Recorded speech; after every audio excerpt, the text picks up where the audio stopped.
Daily Words of God. Job's pursuits and gains in life allow him to calmly face death. In the Scriptures, it is written about Job, "So Job died, being old and full of days." This means that when Job passed away, he had no regrets and felt no pain, but departed naturally from this world. As everyone knows, Job was a man who feared God and shunned evil while he was alive. His deeds were commended by God and memorialized by others, and his life may be said to have had worth and significance that exceeded all others. Job enjoyed God's blessings and was called righteous by him on earth, and he was also tried by God and tested by Satan. He stood witness for God and deserved to be called a righteous person by him.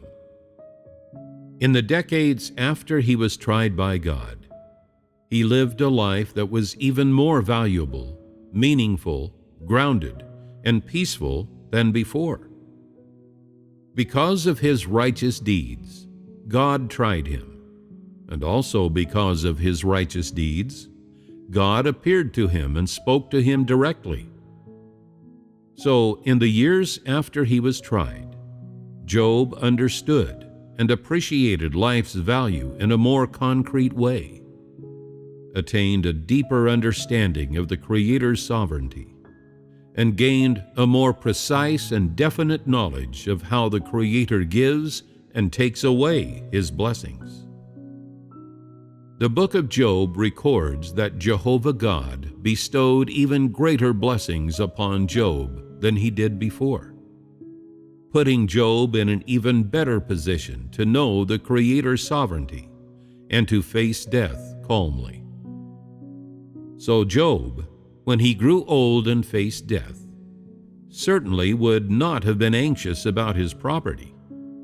He had no worries, nothing to regret, and of course did not fear death, for he spent all his life walking the way of fearing God and shunning evil.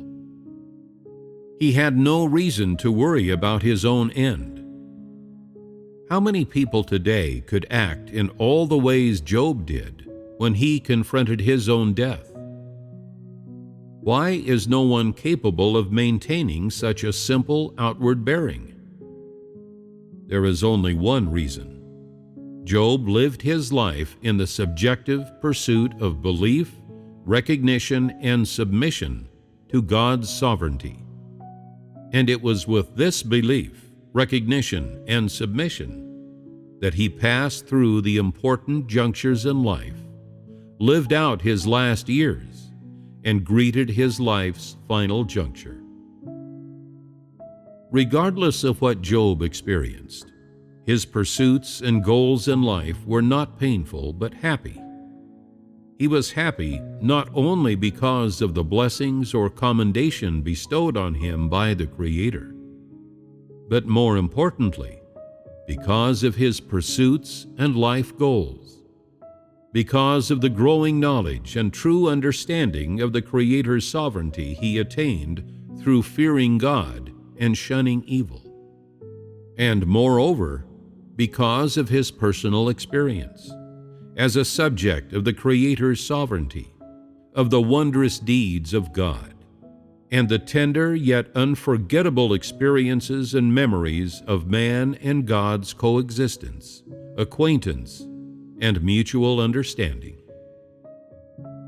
Job was happy because of the comfort and joy that came from knowing the Creator's will, and because of the reverence that arose after seeing that He is great, wondrous, lovable, and faithful. Job was able to face death without any suffering because he knew that in dying, he would return to the Creator's side. It was his pursuits and gains in life that allowed him to face death calmly, allowed him to face the prospect of the Creator taking back his life calmly, and moreover, allowed him to stand unsullied and free from care before the Creator. Can people nowadays achieve the kind of happiness that Job possessed? Do you have the conditions necessary to do so? Since people nowadays do have these conditions, why are they unable to live happily as Job did? Why are they unable to escape the suffering of the fear of death? When facing death, some people urinate uncontrollably. Others shiver, faint, lash out against heaven and man alike. Some even wail and weep. These are by no means natural reactions that occur suddenly when death draws near. People behave in these embarrassing ways mainly because, deep in their hearts, they fear death, because they do not have a clear knowledge and appreciation of God's sovereignty and His arrangements, much less truly submit to them. People react in this way because they want nothing but to arrange and govern everything themselves, to control their own fates, their own lives and deaths. It is no wonder, therefore, that people are never able to escape the fear of death.